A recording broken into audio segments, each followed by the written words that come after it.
Hello, it's EZG Cards, the master of cardboard risk management. In today's video, we'll discuss Perfect Order and why this box will be a $300 box by next year and outperform most of the overhyped booster boxes on the market right now. Let me repeat. Perfect Order will have better percentage gains than Destined Rivals, Obsidian Flames, and even Evolving Skies. First off, let's look at the singles prices for the chase cards of the set.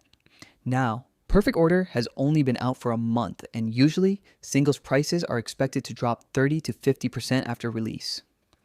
But if you take a look at the chart, the value of the top 10 chase cards has actually increased over the week. Last week it was 736, and this week it's 755. This is a big deal. Everyone is saying Perfect Order is a bad set, but the chase cards are somehow still expensive and prices have stopped decreasing temporarily. Now let's compare the value of the top chase cards in Perfect Order to every other set. So in this chart, you can see Perfect Order's chase cards are valued around $755, and that is basically the middle of the pack. There are 11 sets. Since Sword and Shield to Mega Evolutions that have cheaper chases, and every single one of these boxes is more expensive than Perfect Order. Now, the reason everyone is saying this set is bad is that they have recency bias.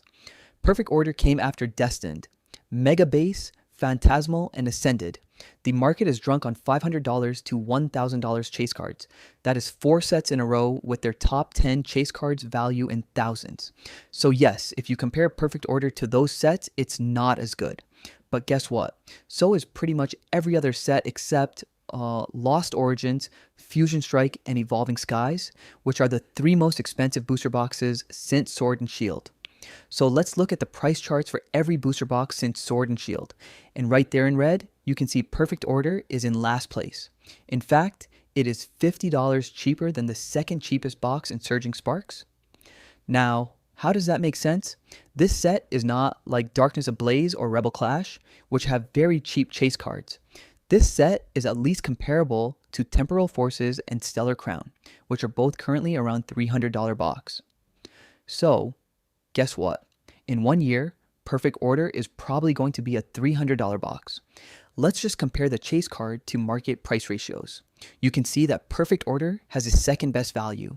It is in the same range as Surging Sparks and Phantasmal Flames, which are great sets with amazing chases. So if you want to maximize the amount you're paying to get value in the chase, Perfect Order is up there with the best. The numbers don't lie. The set is bad versus Destined and Ascended heroes. It is not bad when compared to every other set. Now, this analysis is looking at the Pokemon market when it is in equilibrium. When supply and demand gradually meet each other, prices stabilize. But what happens if there are outside factors that can shift that equilibrium, like reprints, which are basically supply shocks?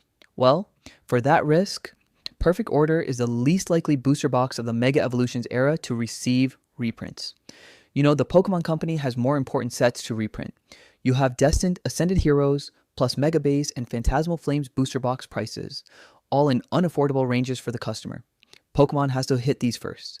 Given limited print capacity and all these other high-in-demand sets, Perfect Order will most likely escape reprints. This is the #1 reason why I think Perfect Order will outperform Destined Rivals, because the spread between the two for reprint risks is like 90%. Destined Rivals gets reprints. 10% Perfect Order gets reprints. No matter how good a set is, reprints are going to crush the booster box prices. Not the galactic macro risk facing every other Pokemon box also faces Perfect Order. And this risk is if Pokemon somehow reprints every booster box since Twilight Masquerade and crushes the market, and everything is back at MSRP or $150. So that's basically your max downside. So let's look at the potential downside if that happens. So in this chart, it's every set since Twilight in the bars and the drawdown if the boxes go to MSRP.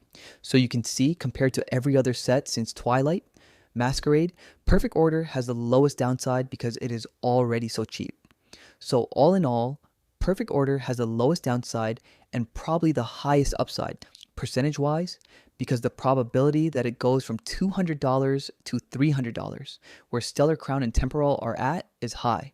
And a $200 to $300 gain is 50%. No other box has such high probabilities to get a 50% gain. It's possible, but not probable. So, what do you guys think?